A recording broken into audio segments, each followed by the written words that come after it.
Days ఎంత ఫాస్ట్‌గా అయిపోయినాయి అంటే, మా ఆయన వెళ్ళిపోవడం, ఇంకా నేను రిటర్న్ అవ్వాల్సిన టైం కూడా వచ్చేసింది. వచ్చేటప్పుడు లగేజ్ ఏం లేకుండా వస్తాము. కానీ రిటర్న్ అయ్యేటప్పుడు బ్యాగ్స్ ఆటోమేటిక్‌గా ఫుల్ అయితాయి కదా! ఆయన అయితే వచ్చిన 4 డేస్‌కే వెళ్ళిపోవడం వల్ల అప్పుడు లగేజ్ ప్యాక్ చేయడానికి పెద్ద స్కోప్ లేదు. కానీ నేను రిటర్న్ అయ్యే టైంకి మట్టుకు ఫుల్ లగేజ్.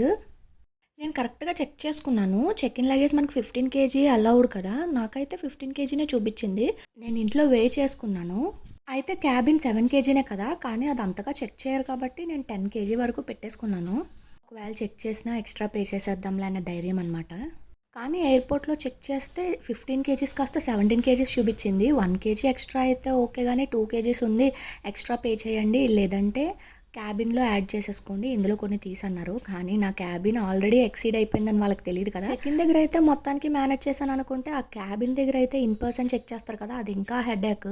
ఎందుకంటే బ్యాగ్‌లో ఉన్న ప్రతి వస్తువు బయటికి తీసి పెట్టాలి ఎలక్ట్రానిక్స్‌తో సహా. మళ్ళీ అన్నీ నీట్‌గా సర్దుకోవడం చాలా పెద్ద తలనొప్పి అయిపోయింది. దానికి ఫ్లైట్ టేక్ ఆఫ్ అయితే అయిపోయింది. నైట్ వ్యూ చాలా బాగుంది కదా! ఇంతకు ముందు వరకు Rajahmundry to Mumbai direct flights అయితే లేవు. మా పెళ్ళి నవంబర్లో అయితే డిసెంబర్ ఫస్ట్ వీక్‌లోనే ఇంట్రడ్యూస్ చేశారు డైరెక్ట్ ఫ్లైట్స్. అది కూడా నాన్ స్టాప్ అనమాట. సో ఆ టైమింగ్స్ వచ్చేసి అరౌండ్ 5:15 అనుకుంటా ఈవినింగ్. సో అదైతే బెస్ట్ టైం అని చెప్తాను.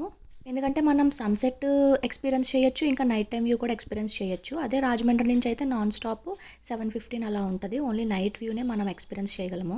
ముంబై నుంచి ఇంటికి వచ్చేటప్పుడు నా ఎక్స్పీరియన్స్ అయితే చాలా హారిబుల్ అని చెప్పాను కదా! అదేంటంటే ఇంకా 20 మినిట్స్లో ల్యాండ్ అవుతామనగా నాకు హారిబుల్ ఇయర్ పెయిన్ వచ్చింది. ఎప్పుడు రాలేదు అలాగా, ప్రతిసారి వస్తుందని కూడా చెప్పలేము. ఎయిర్ హోస్టెస్ అయితే నాకు కొన్ని టిప్స్ ఇచ్చారు. అవైతే నేను రిటర్న్ జర్నీకి యూస్ చేశాను, బాగా హెల్ప్ఫుల్ అయ్యాయి. ఫ్లైట్ అయితే త్వరగా వస్తామన్న మాటే కానీ ఆ చెక్ ఇన్ లగేజ్ కోసం వెయిటింగ్ పీరియడ్ అయితే చాలా పెద్ద హెడేక్. ఎంత కాదనుకున్నా హాఫ్ అన్ అవర్ అయితే ఖచ్చితంగా పడుతుంది. నాకు తెలుసు మీరు దాక్కుంటారని. సేఫ్గా అయితే వచ్చేసాను. మా ఆయన అయితే నన్ను పికప్ చేసుకోవడానికి వచ్చారు.